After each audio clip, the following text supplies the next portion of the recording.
ఈ వీడియోలో how to control over population గురించి తెలుసుకుందాం. మన దేశంలో ఓవర్ పాపులేషన్ ఎంత పెద్ద సమస్యగా ఉందో మనందరికీ తెలిసిందే.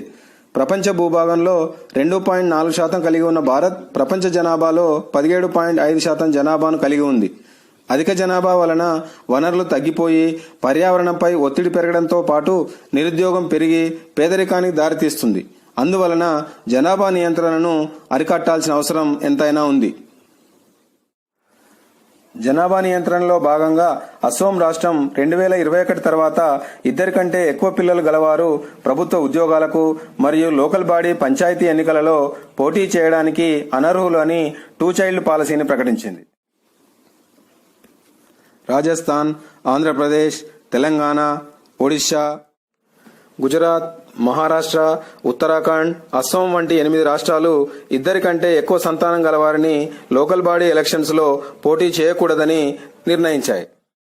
కేంద్ర ప్రభుత్వ స్థాయిలో కూడా పాపులేషన్ పాలసీని తీసుకొచ్చే ప్రయత్నాలు జరుగుతున్నాయి. నేషనల్ పాపులేషన్ పాలసీలో భాగంగా ఇద్దరు పిల్లలు ఉన్నవారికి ప్రోత్సాహకాలు ఇవ్వడం వంటి క్యారెట్ అప్రోచెస్ తో పాటు ఇద్దరి కంటే ఎక్కువ మంది పిల్లలు ఉన్నవారిని ప్రభుత్వ ఉద్యోగాలకు మరియు ప్రభుత్వ సంక్షేమ పథకాలకు అనర్హులుగా ప్రకటించే స్టిక్ అప్రోచెస్ వంటివి ఉండవచ్చు. ఈ సందర్భంగా జనాభా నియంత్రణకు గల పరిష్కారాలు, వాటి ఫలితాలు ఏమిటో చూద్దాం. జనాభా నియంత్రణ అనగానే మనలో చాలా మందికి గుర్తొచ్చేది చైనా. 1 చైల్డ్ పాలసీని అమలుపరిచి పాపులేషన్ కంట్రోల్ చేసి చైనా అభివృద్ధి చెందిందని అనుకుంటాం. వాస్తవానికి 1 చైల్డ్ పాలసీ అనేది ఒక ఫెయిల్యూర్ మోడల్ అని చెప్పాలి. 1979లో చైనా 1 చైల్డ్ పాలసీని ప్రవేశపెట్టగా 2005 వచ్చేసరికి అనేక నెగిటివ్ పరిణామాలు కనిపించాయి. చైనాలో 1 చైల్డ్ పాలసీ వలన ప్రజలు అందరు మేల్ చైల్డ్ కి ప్రాధాన్యం ఇవ్వడం వలన అబార్షన్స్ ఎక్కువై ఫిమేల్ ఫ్యాంటిసైడ్లు ఎక్కువ జరిగాయి. 2005-8 మధ్య ప్రపంచంలోనే అత్యధిక జెండర్ బియాస్ గల దేశంగా చైనా నిలిచింది. 122 మంది పురుషులకు 100 మంది స్త్రీలు మాత్రమే ఉన్నారు. దీనితో కన్యాశుల్కం అమల్లోకి వచ్చింది. పైగా 4-to-1 ప్రాబ్లం వచ్చింది. అనగా ఒక వ్యక్తి 2 పేరెంట్స్ ను మరియు 4 గ్రాండ్ పేరెంట్స్ ను అనగా 6 వ్యక్తుల బాగోగులు చూడాల్సిన పరిస్థితి ఏర్పడింది. వినడానికి వింతగా ఉన్న అండర్ పాపులేషన్ అనేది ఒక ఆర్థిక సమస్యగా మారింది. వర్కింగ్ ఏజ్ పాపులేషన్ తక్కువగా, ఓల్డ్ ఏజ్ పాపులేషన్ ఎక్కువగా ఉండటం వలన పెన్షన్స్ డిమాండ్ పెరిగింది. అందుకే చైనా 2015లో 2 చైల్డ్ పాలసీని తీసుకొచ్చి జనాభాను పెంచే ప్రయత్నం చేస్తుంది. దేశంలో 1975-77 మధ్య కాలంలో ఎమర్జెన్సీ సమయంలో సుమారు 1 కోటికి పైగా జనాభాకు బలవంతపు కుటుంబ నియంత్రణ ఆపరేషన్స్ చేశారు. అయినా జనాభా పెరుగుదలపై పెద్దగా ప్రభావం చూపలేదు. పైగా చాలా మందికి ఆరోగ్య సమస్యలు తలెత్తాయి. అంటే ఫోర్సిబుల్ స్టెరిలైజేషన్ అనేది నెగిటివ్ ఫలితాలను ఇచ్చింది. మరియు ప్రజాస్వామ్యంలో ఇది ఏమాత్రం సరైంది కాదని చెప్పొచ్చు. Education, health care, economy development ద్వారానే జనాభా నియంత్రణ సాధించవచ్చని దేశంలోని రాష్ట్రాలను పరిశీలిస్తే తెలుస్తుంది. లిటరసీ రేట్కు ఫర్టిలిటీ రేట్కు సంబంధం ఉంటుంది. లిటరసీ రేట్ పెరుగుతూ ఉంటే ఫర్టిలిటీ రేట్ తగ్గుతూ ఉంటుంది. ఉదాహరణ 94% లిటరసీ రేటున్న కేరళలో ఫర్టిలిటీ రేటు 1.8%గా ఉంటే 63% లిటరసీ రేటున్న బీహార్లో అత్యధికంగా 3.5%గా లిటరసీ రేటు ఉంది. ఇన్ఫాంట్ మోర్టాలిటీ రేట్ ఎక్కువగా ఉంటే ఫర్టిలిటీ రేట్ కూడా ఎక్కువగానే ఉంటుంది. పర్ క్యాపిటా ఇన్కమ్కు ఫర్టిలిటీ రేట్కు సంబంధం ఉంటుంది. ఎక్కువ ఆదాయం గలవారు తక్కువ మంది పిల్లలను, తక్కువ ఆదాయం గలవారు ఎక్కువ మంది పిల్లలను కంటారు.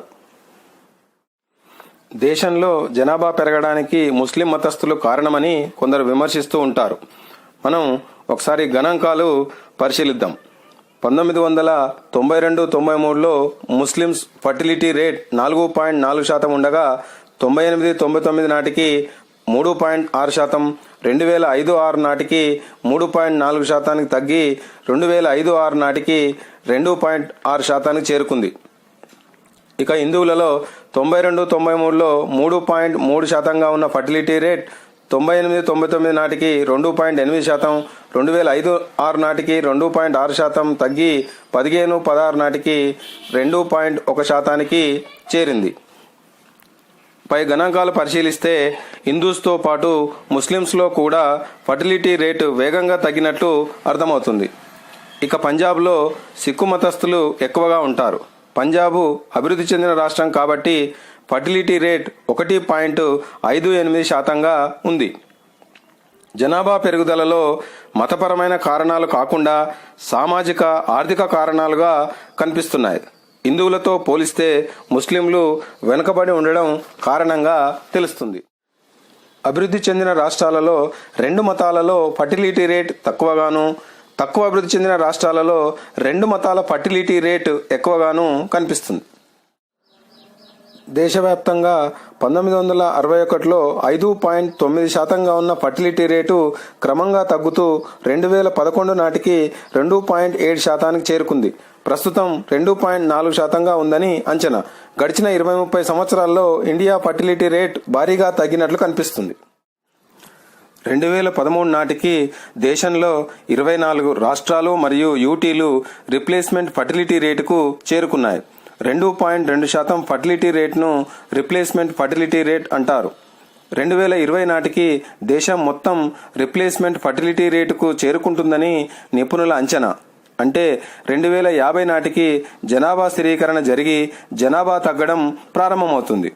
అందువలన జనాభా నియంత్రణలో భాగంగా దేశం మొత్తంలో 2 చైల్డ్ పాలసీ తీసుకురాకుండా జాతీయ యావరేజ్ కంటే ఎక్కువ ఫర్టిలిటీ రేట్ ఉన్న బీహార్, ఉత్తరప్రదేశ్, మధ్యప్రదేశ్, రాజస్థాన్ లాంటి రాష్ట్రాలలో ఎడ్యుకేషన్, హెల్త్ కేర్ మరియు ఎకానమీ డెవలప్మెంట్ పెరగడానికి కావలసిన కార్యక్రమాలు చేపడితే సరిపోతుందని నా అంచనా.